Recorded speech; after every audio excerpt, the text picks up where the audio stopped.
1941, a state of war.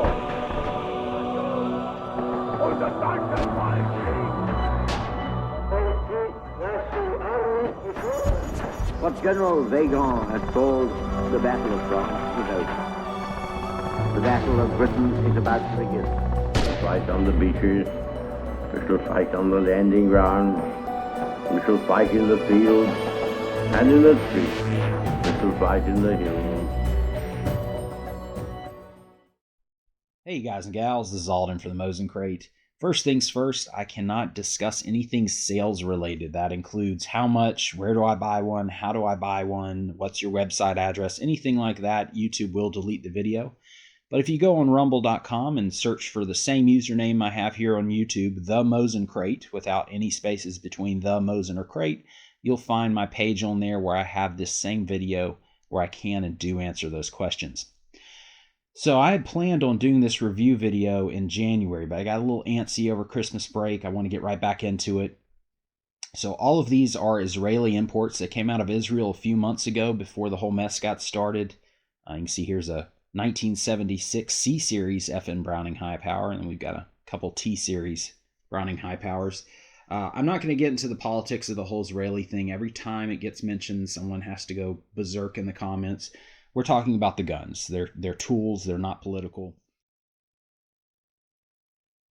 First group, this is actually leftovers from the last video, which is really rare that happens. I was kind of surprised. All of these are FN Browning High Powers in 9mm.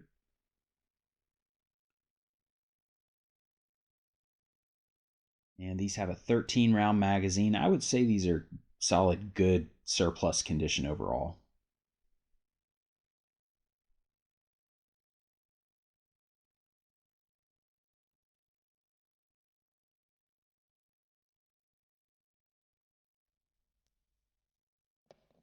Import marking there on the bottom of the trigger guard.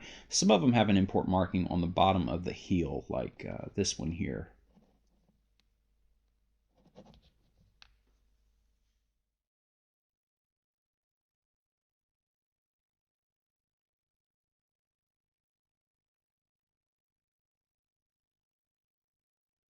And you know, if you find a high power and you don't like the grips on it, say you want wood grips or you want black polymer grips, something like that, aftermarket and even surplus grips are abundant and pretty inexpensive. They start anywhere from around $20 and go on up.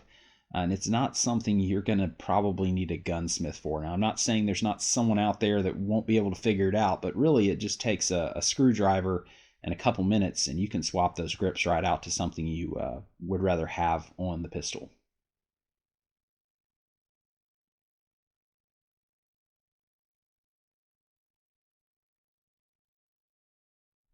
And then I have some South Korean Daewoo. I can never figure out how to say it correctly, but they are South Korean DP51 pistols in 9mm.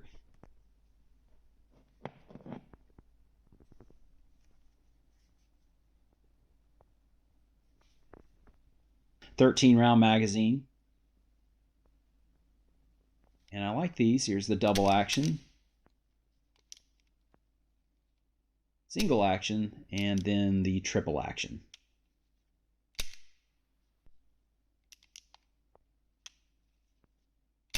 And that triple action is basically giving you the hammer down, so you're getting a double action when you're pulling on the trigger, but you're getting the light weight of it being the single action.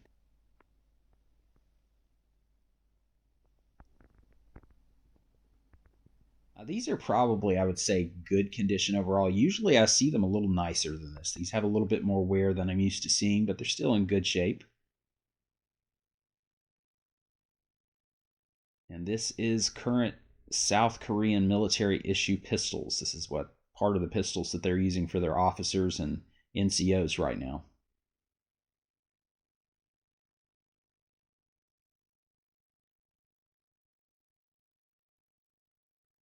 And we have some Italian-made CZ75 clones.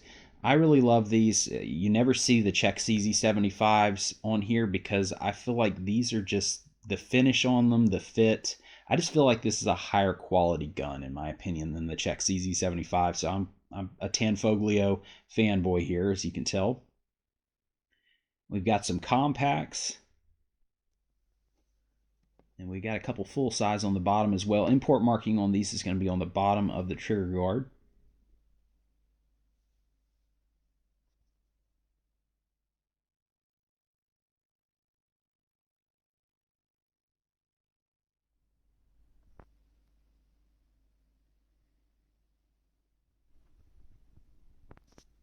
As you can see, that bluing is just highly polished, so it's a fingerprint magnet.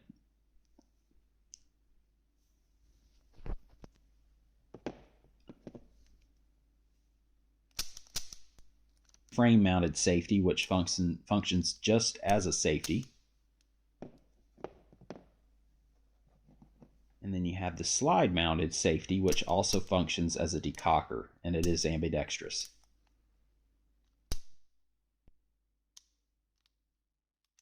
Kind of like what you'd see on a P38 or a Beretta 92.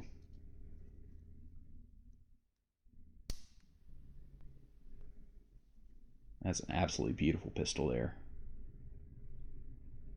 And that's just why I like the Tanfo, especially the blue ones, because most of the, unless you get in very early Czech CZ75, most of the CZ75s you're going to find are going to be that enamel kind of like baked on finish.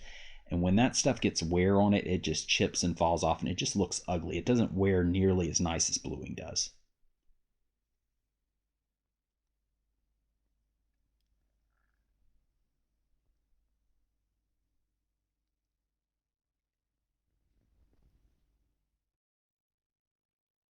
Jericho 941s. Technically, I guess the 941R. This is the original Jericho. This is the one everyone wants because it's the Cowboy Bebop gun. Import marking is very small there on the side of the frame. You probably wouldn't have noticed it unless I pointed it out. And I kind of like it there because normally it's on the bottom of the trigger guard or on the front or back strap. I like it in that spot because you're really not going to notice it. It is tiny. So all these are 9mm. And the Jerichos are basically a CZ75 clone with an Israeli twist to them. They're built like tanks, have polygonal rifling, have that ambidextrous safety / decocker there on the slide. And this first group, these are solid, very good. Most other people would probably describe them as excellent condition, but being surplus, and I know there are picky people out there, I would just, on the side of caution, call these very good surplus condition.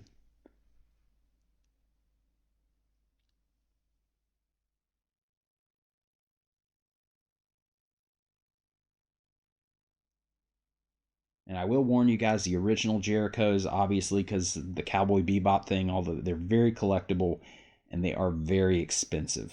So if you find one out there, you will have sticker shock. If you just want a Jericho, there's some other models like the Jericho 941F. Those are half to maybe even 1/3 the cost, depending on the condition of a original Jericho 941. Or you can even buy one of the new Jerichos. You can see some very light scratching on the finish on that one. Again, that's why I would say very good and not excellent, just for little things like that. But you can find the new made Jerichos.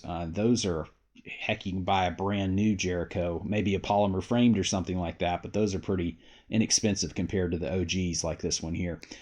So this group, finish wise, these are just a bit worse. I would say these are closer to good or even good shooter grade condition, as you saw with that first one. This one's really nice here, but it does have wear on the other side of the frame.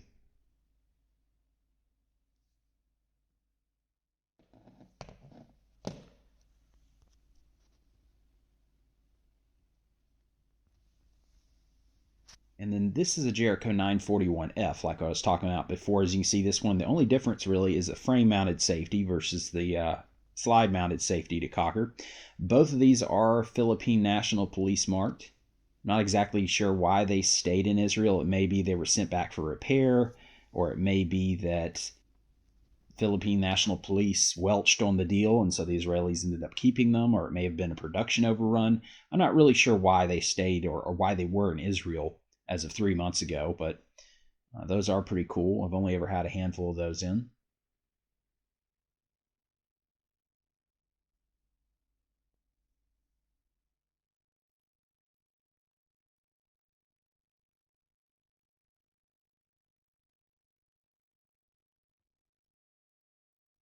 And then I would say this last group, I'd say these are just the ugly ones that I've set to the side just because they were, well, ugly.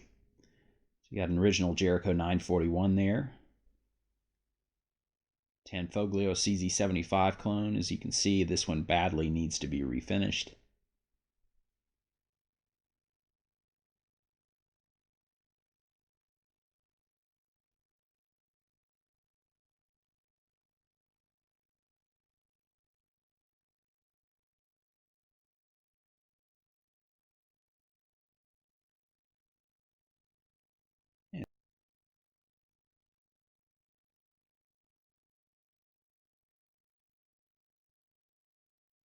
And then we have a DP51. Now this one's not in bad shape, but I am having issues with the trigger.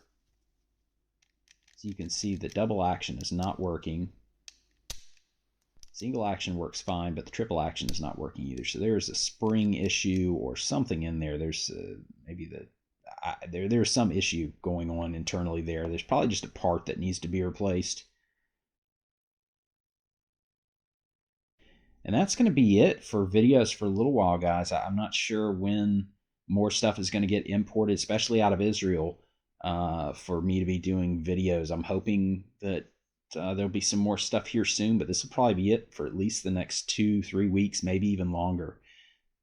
Thank you so much for watching. Click that subscribe button because when I do see more imports come in, I'll definitely do another review video. Thanks for watching, guys.